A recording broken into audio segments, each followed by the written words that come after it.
E não é que o excrementíssimo ex-presidente Jair Bolsonaro chamou a tentativa do golpe de 8 de janeiro de armadilha da esquerda. Pra gente não precisar falar, o ministro do STF, Luiz Roberto Barroso, não perdoou, tirou uma com a cara do ex-presidente e a gente vai ver isso aí ao vivo agora. Esse é o plantão do Meteoro.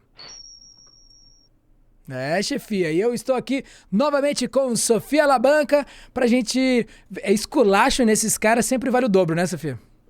Pois é. O Bolsonaro, ele foi questionado nessa última sexta-feira, dia 5 de janeiro, sobre os atos que estão acontecendo hoje. Nesse exato momento, enquanto nós estamos gravando aqui, está acontecendo os atos aí em memória do dia 8 de janeiro de 2023, isso hoje no dia 8 de janeiro de 2024. Uhum. A CNN Brasil perguntou ao Bolsonaro lá na última sexta-feira o que ele achava desses atos. O Bolsonaro respondeu que não iria estar presente nos atos, não que ele fosse desejado lá, que Não que ele tivesse sido ficaria em convidado, casa, né? que ele ficaria em casa, mas ele também disse que o que aconteceu em 8 de janeiro de 2023 não foi obra da direita. Quem fez aquilo foi tudo uma armadilha da esquerda. Ah, Acredita que ele sim. meteu essa, Salmazo? Os caras não têm vergonha, né? Não tem senso de ridículo, cara. Pois é, vamos ver ele falando isso aí.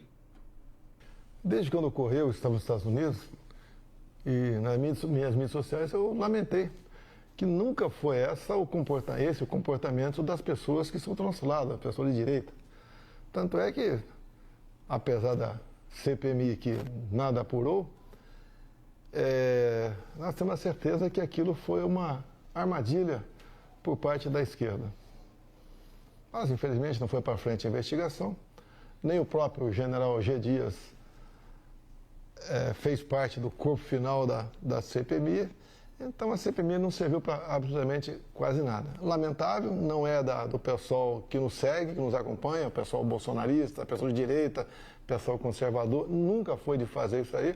E as informações que a gente tinha, que na antevéspera do episódio, no próprio acampamento lá em Brasília, tinham menos de 300 pessoas presentes. Então foi um movimento final, convocado por mídias sociais, né, que não eram as nossas, agora estão aparecendo as mídias que trabalharam efetivamente para o então candidato naquele momento, e essas mídias que teriam convocado as pessoas, e elas foram a Brasília e fizeram um ato que nós repudiamos desde o primeiro dia.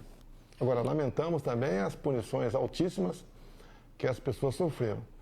Até porque são culpadas, né, segundo lá o relator do Supremo Tribunal Federal, de uma tentativa armada de mudar aí o Estado Democrático de Direito. Nenhuma arma foi encontrada. Delusional, né? A cara de pau. A E não fica, cara de tipo, pau. não fica nem vermelho, né, cara? E no fim das contas, assim, a problemática é essa os caras são dotados de um nível, tipo, parece que inauguram um nível novo de cinismo, assim, né? Cada vez que vão se pronunciar, assim, parece que inauguram um novo nível de cinismo que a gente ainda não conhecia, assim, né? E eu acho muito engraçado como você vê aí uma mensagem dupla que ele passa, que você percebe que ele, ao mesmo tempo que ele está dizendo para parte das pessoas que estão assistindo, olha, não é culpa nossa, isso aí quem fez foi uma armação da esquerda, papipi, papapó. Na mesma frase, ele está dizendo para os seguidores deles que estão presos: olha, eu acho que eles não deveriam ficar presos por tanto tempo, essas Uhum. penas aí foram muito altas, não sei o quê. Então, é uma habilidade que aí eu tenho que dizer que às vezes a gente subestima o Bolsonaro. Ele consegue, assim, tipo, tranquilamente passar mensagem para vários públicos diferentes ao mesmo tempo. Ele até Cada nominou um esses passando, públicos. Ele até e nomeou cada esses um públicos passa. aí, né? Aham, Tipo, exatamente. bolsonaristas, conservadores, galera da direita, ele meio que colocou isso aí, né? Sim, então é uma coisa que a gente tem que reconhecer, que pelo menos isso ele consegue fazer, né? E, enfim, de qualquer forma, isso aconteceu na Uhum. sexta-feira, dia 5 de janeiro, e agora, no dia 8 de janeiro de 2024, o ministro do STF, o Barroso, né, o Luiz Roberto Barroso, deu uma entrevista ao UOL, e daí ele comentou sobre essa entrevista do Bolsonaro. Vamos ver. Olha, o país é livre, o ex-presidente tem o direito de emitir a opinião que ele quiser.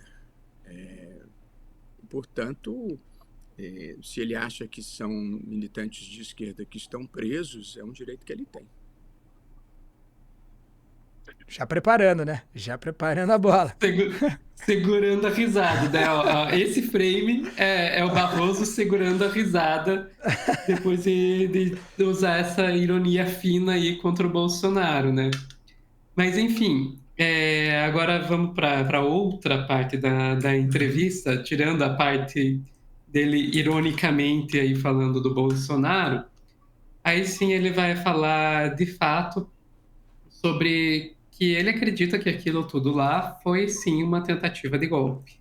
Que houve mobilização por um golpe, evidentemente que houve. Assim, aqueles acampamentos nas portas dos quartéis, eles não estavam pedindo a posse do presidente eleito.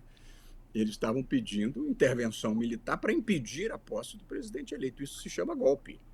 Portanto, eu não tenho nenhuma dúvida que houve uma grande mobilização pelo golpe. Se houve uma perspectiva real de acontecer, é uma outra discussão, mas que houve uma mobilização pelo golpe, que houve muita vontade de dar golpe, que houve um decreto estruturando o golpe, é um fato da vida. Portanto, as palavras têm um sentido mínimo. Quando você tenta impedir a posse do presidente eleito por um mecanismo que não é mecanismo constitucional, isso chama golpe. Então, houve sim uma mobilização por um golpe de Estado. Claramente houve. O senhor falou um decreto. Se foi que decreto? Tabajaras ou não, é uma outra discussão, mas mobilização pelo golpe houve na rede social, milhares de pessoas nas ruas, a tentativa de forçar talvez uma GLO para desvirtuá-la, que houve muita gente querendo que houvesse o golpe, é um fato. Ali o Thales até chega a perguntar que decreto ele está falando, no caso ele estava se referindo à minuta, né? A minuta do golpe e tal. E aí que tá, né? Estava lá com o ministro Anderson Torres e que também uma outra minuta do golpe que foi discutida com o Bolsonaro, com os comandantes das Forças Armadas e que teve comandante que aceitou. Sempre vou lembrar, nunca vou deixar esquecerem isso. Gania. Então, e a GLO que o Múcio tentou convencer o Lula a decretar. Mas outra coisa que eu não vou deixar ninguém esquecer. Pois é, cara. E, cara, você pega e vê a atuação do judiciário em qualquer nível, assim, mas a magistratura como um todo, assim, né? Ela acaba deixando o cara no fino da argumentação, né? O cara joga aquela bola fina da argumentação, né? Então, tipo, ele, é óbvio que você tem o direito de mentir, assim, numa entrevista, não tem problema nenhum, mas os fatos, na verdade, são outros, isso não vai mudar, a vida real aconteceu de outra forma. Então, ele tem todo esse jeito ponderado de fazer. Mas como você... É tão difícil essa posição em que a gente se colocou por uns anos e que você pega e vê claramente o Barroso aí agora, que é aquela posição de ter que explicar o óbvio, né? Exatamente. Você tem que explicar o mais óbvio possível para as pessoas ali, ter que reexplicar isso por tanto tempo. Acho que isso que cansou a gente de certa forma, né? O campo da esquerda se cansou um pouco de explicar o óbvio, porque se você tem financiadores, se você tem mentores intelectuais, se você tem militantes indo até lá, todos de direita, se você tem minuta de golpe assinado, se você tem, né, tudo já esquematizado, se você tem reunião com comandantes das Forças Armadas, você tem tudo isso já armado para um golpe de Estado, cara, e depois não chama de golpe, depois não, peraí, foi uma armadilha, entendeu? Então, a gente tem que relembrar, é foda porque essa galera vive numa distopia e que a gente nunca sabe até onde a gente tem que ir para mostrar para as pessoas que a realidade é essa, né? Então, por muito tempo, por exemplo, acho que até depois o pessoal ainda... Enfim, o Janones começou a fazer esse enfrentamento direto ali no nível dos caras. A gente demorou muito tempo para entender que a gente precisava até falar para a galera que a Terra ainda era redonda. Que a gente teve que ir no básico do básico da sabedoria e enfim, da inteligência, tá ligado? Cultural, sociológica, científica, de novo, assim, a gente teve que ir em diversos pontos desses. Pô, sério que você vai recomendar um remédio que não é pra isso? Tipo assim, a gente teve que ir no básico do básico em tudo, isso acabou nos cansando, cara. Então, eu hoje quando vejo, por exemplo, assim, uma parte, né, da esquerda, do campo da esquerda, pô, se radicalizando de certa forma, assim, né? Tipo, pô, quer saber? Esses caras aí não tô nem aí que vão ficar 15 anos presos, 16 anos presos, não interessa, legalidade e tudo mais. Acho que veio um pouco dessa canseira aí. Mas me veio uma coisa, Sofia. Não sei nem se era hora de falar disso, mas me veio aqui agora. Eu acho que pra gente ser revolucionário mesmo, cara, se a gente quer, a gente tem que ser melhor, brother. Então, a gente tem que ser melhor que isso, assim, né? Então, a gente tem que ter mais paciência mesmo, a gente tem que explicar mesmo quantas vezes for necessário. Se é alguém da tua família, ainda mais, brother. Explique mesmo, tire mesmo o seu tempo e saiba, cara, que os caras foram no mais rasteiro possível, assim. Na dúvida, não só dos valores sociais e políticos, enfim, mas foram até em dúvidas científicas. Os caras foram no lixo do lixo, revirar sabe assim, e acabam confundindo uma galera de uma forma que, enfim, acabam colocando essa galera dentro de um ônibus, levando para lá, sem ninguém saber qual que realmente vai acontecer, não vai acontecer, e todos com meio informação, e no fim das contas não deu em nada, estão todos presos, ou fichados, ou de tornozeleira, e enfim. Que bom que essa galera tá online, tornozeleirinha. Foi bom para aprender um pouquinho. Eu fico pensando um livro que eu li recentemente da Naomi Klein, chamado Doppelganger, que é uma figura mitológica lá que toma a forma da pessoa, digamos, seria meio que um par seu, uma cópia sua. E ela vai falar que a extrema-direita, o que ela faz é ser essa cópia falsa da esquerda. Que a extrema-direita muitas vezes apela para anseios válidos, que muitas vezes quem traz é a esquerda, às vezes até a esquerda tipo radical. Tipo a liberdade, tipo, né, enfim. Tipo a liberdade, não. E muitas vezes coisas que a própria esquerda mais radical traz, mas que a esquerda mais moderada, mais institucional, não tem coragem de comprar briga.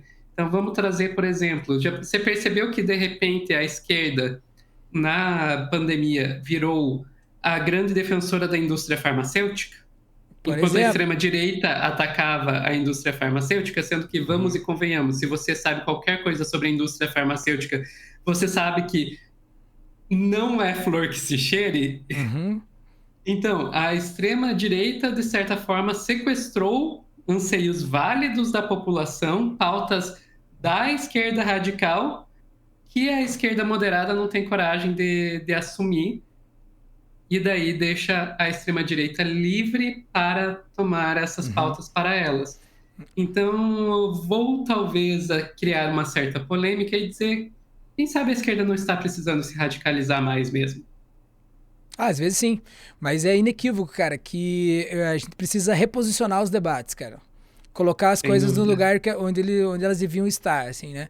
Não é possível que hoje uma imagem de convulsão social seja colocada em defesa da liberdade pela direita, assim. Nesse sentido, a gente tomou o drible, né? E a partir daí, a partir do momento que um espectro representa algo, tudo daquele espectro, tudo que tem a ver com aquela representatividade é ponto para eles, não é ponto para nós, entendeu? Então, se dentro desse ideário ali, pseudo defendido pelos caras, né, de liberdade, por exemplo, e tal, se a gente vai para uma pauta de liberdade também, a gente só tá municiando os caras, entendeu? É polarizante mesmo, assim. Quem assume uma pauta, o outro assume a pauta contrária. E isso aí é um jogo que não interessa a nós, cara. Até porque a subversão cultural, ela vem de não empurrar a gente pro lado contrário que a gente tá indo, é de empurrar a gente pro lado que a gente tá indo mesmo. É só dar um impulso a mais. Eu acho que já comentei uma bobeirada dessa, né, galera? Vocês sabem, né? Eu tô aqui conversando aqui sem o mínimo respaldo técnico, teórico que a Sofia vem aqui trazer, brilhanta aqui o plantão, mas a gente tá tomando baile nesse sentido, cara. A gente tem que entender que se a gente se deixa levar pelo algoritmo, se a gente se deixa levar por esse primeiro anseio, se a gente não discute um pouco mais aí, a gente é tão manipulável contra o lado dos caras. Que a gente quer o mundo melhor, isso é verdade, que a gente quer o fim da... Enfim, a gente quer mais diversidade, a gente quer mais liberdade, a gente quer, enfim, tudo isso, e os caras querem só ir contra a gente. No entanto, dentro dessa rinha digital, ideológica aí, a gente tomou surra. E acho que é por isso que os caras tiveram tanta penetração, assim. A gente demorou a entender que a gente tinha que explicar o beabá do beabá mesmo, assim. Começar lá do começo, porque foi assim que a gente acabou perdendo as bases, foi deixando tudo meio que por explicar, meio que deixa pra lá, e aí vem um cara querendo romper a ordem democrática ou institucionalidade da política nacional e ganha esse tipo de moral, né? Não dá pra gente esquecer que o Bolsonaro não veio de uma luta política, o Bolsonaro veio do super pop, né? Não veio de um partido político, né? Não veio de um partido político que tem, por exemplo, como o PT, que, ao meu ver, é o único real partido político, né? Que tem decisão ali, tipo, tem... talvez nem tanto, talvez não seja o único, mas, tipo, que tem bate-chapa em todos os municípios do Brasil, cara. Qualquer diretório tem bate-chapa, tem eleição, tem tudo isso, entendeu? Esse tipo de organização, os caras não tinham nada. Se os partidos de centro e da direita são um lobby só, estão ali só para ser um balcão de negócio entre isso, não tem militância, não tem nada, se despertou aí uma certa militância aí de um cara que nunca teve pauta nenhuma, não tinha nenhuma ideologia certa, entendeu? Meio que comprou cada uma coisa que era contra nós e vamos nessa. E dentro disso veio o discurso anticorrupção, mas também veio o discurso homofóbico, também veio o discurso misógino, também veio todo o discurso do armamento e tudo mais. Então, os caras acabaram colocando tudo isso dentro do mesmo espectro e a galera comeu com farinha. Então, se a gente não explicar cada parte dessa aí e também não se precaver para não cair no mesmo erro, né? A gente quer a reforma agrária, mas quem sabe não amanhã, não de qualquer jeito.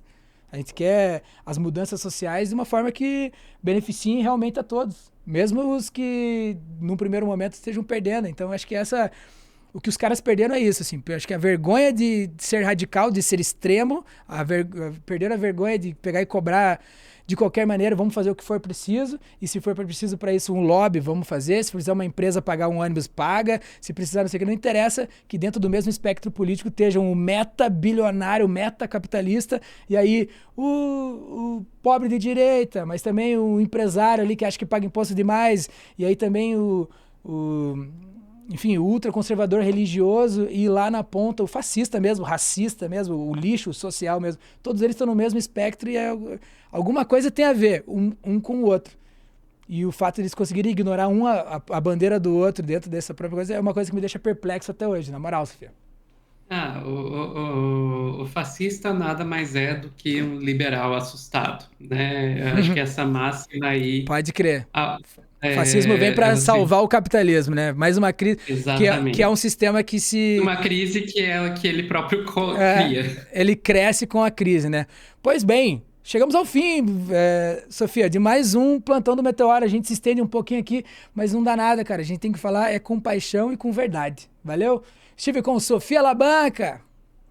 Até mais. Eu sou o Vitor Salmazo e a gente se vê no próximo Plantão do Meteoro. E aí já sabe, né? Sigam aqui todo mundo, vamos pra cima, compartilhem aqui esses conteúdos, que quem sabe assim a gente consiga se prevenir dessa combada de arrombed. Falou!